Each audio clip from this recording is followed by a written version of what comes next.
तर आज आम्ही आलो होतो दगडूशेठ गणपतीचं दर्शन घेण्यासाठी. कारभारी म्हटलं संध्याकाळची गर्दी कमी असते म्हणून संध्याकाळ चालतो बरं का. पण तिथं पोचल्यानंतर समजलं की पाय ठेवायसुद्धा जागा नाही. तिथं गेल्यानंतर आम्ही अगोदर आजूबाजूंच्या गणपतींचे दर्शन घेतलं.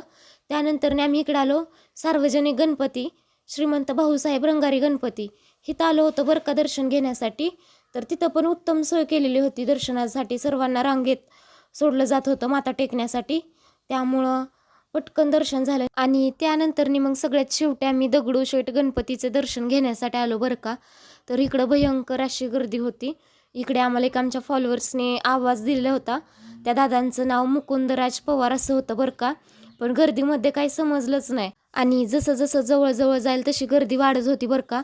पण तिथं थोडेच लोक दर्शनासाठी सोडले जात होते. तर कारभाऱ्यांना पुढं सोडलं आणि मी पाठीमागं राहिले.